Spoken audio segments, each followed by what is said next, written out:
Populist leaders undermine complex problems to black and white issues with simplistic solutions.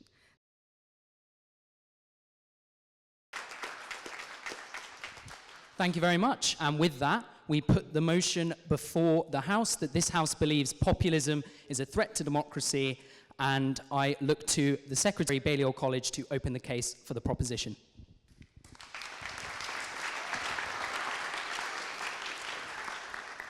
I yield the chair to the President-elect, Ibrahim Osman Muafi, St. Edmund Hall.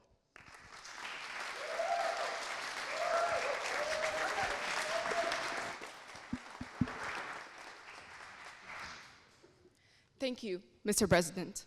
Ladies and gentlemen, it was Trump in the United States who presented himself as a champion of working Americans, vowing to prioritize American jobs and protect them from immigration. It was Modi in India who stood for the common man, advocating for economic growth and development to uplift the impoverished.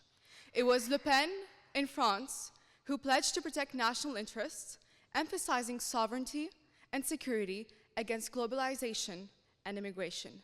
It was Nigel Farage in the United Kingdom who claimed that the UK could deliver £350 million to the NHS per week, promising to address the health concerns of the ordinary citizens, no thank you, if Brexit would be achieved.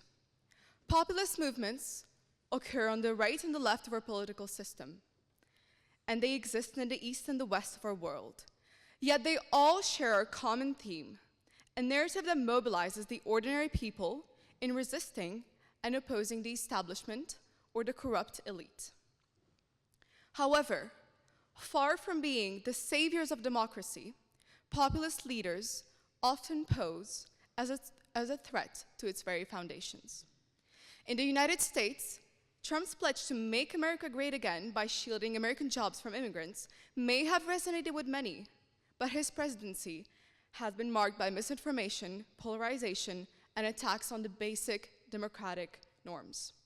In France, Le Pen's rhetoric promising to defend France from the invasion of foreigners has incited xenophobia and bigotry, tearing at the very fabric of inclusivity and diversity. In India, Modi's vow to cleanse the nation of impurity has been overshadowed by authoritarian tendencies and religious discrimination. Now, what the other side might argue is that populism as an ideology doesn't appear so bad. Populist simply means the power of the people. So in essence, this would mean that populism suggests that the people, through their democratic vote, express their desire to be governed by individuals who they believe represents their interests and concerns. But this is simply not what populism is. Because populism becomes employed as a political tactic, as a political logic, as a political style, populism becomes embraced as rhetoric, as it breeds a cult of personality and undermines institutions of government, rather than becoming a basis to any meaningful commitments that all these politicians offer. But before I embark on my argumentation, the honor falls upon me to introduce tonight's opposition. You will first hear from Sultan Koker, a second year studying German and Italian at Lincoln College, and our hardworking and amazing chair of consultative committee. Let's take a moment to appreciate Sultan's persistence in the electoral arena. Last year, Sultan ran for Secretary's Committee here at the Union. Unfortunately, as it was a contested election, Sultan lost. But Sultan did not give up there. He also ran for the Labour Club Publications Officer. However, unfortunately, he once again lost. But you know what everyone says, third time's the charm, so Sultan ran for JCR president. Should I mention uncontested? Nothing could go wrong until Sultan was wronged. However, finally, this term, Sultan was finally elected to a position, CCC.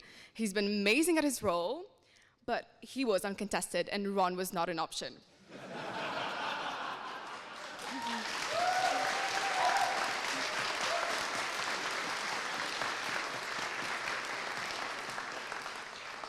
But with a track record like that, I'm not surprised to see Sultan on that side of the house. Maybe populism is his solution. You will then hear from Oscar Whittle, a first-year history and politics student at St. John's and our director of research. As a politics student, you think that he know better to argue on you think that he know better to argue on the side of on the opposite side of populism, but maybe he does need some catching up on his tutorials and lectures. And you'll finally hear from Winston Marshall, musician and host of the Marshall Matters podcast for The Spectator. I know you asked me to write your roast at the debate dinner, but I haven't. I'm sorry.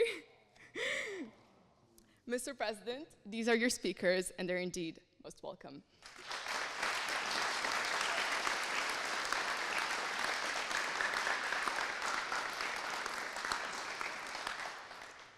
Now, I do want to make myself quite clear tonight. This House does not reject the problems populist leaders are fighting against. We accept the abuse of power at the detriment of the common individual. Instead, what we are rejecting is that the populist solutions is the means to change these ingrained inequalities. Tonight, I will lay my argumentation on two key levels.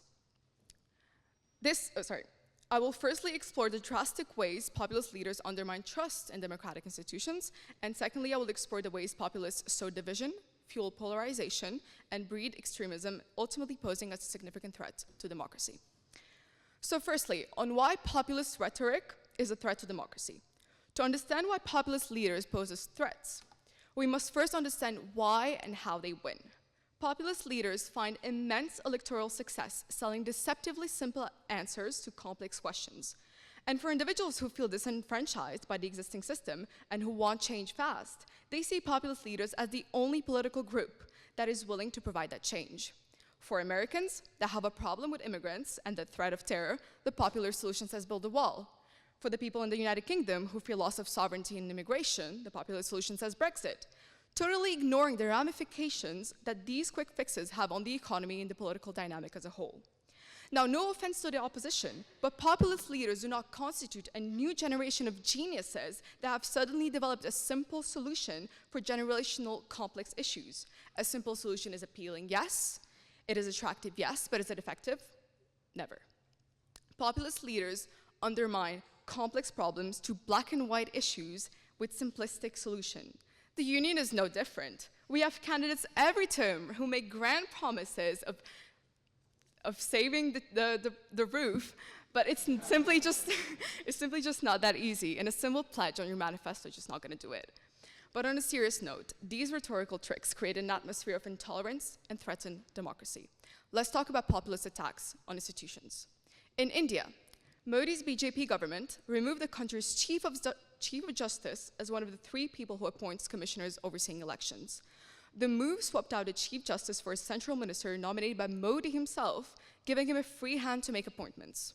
However, in democracies, election watchdogs must be independent of the executive, as one of their primary functions is to check executive overreach.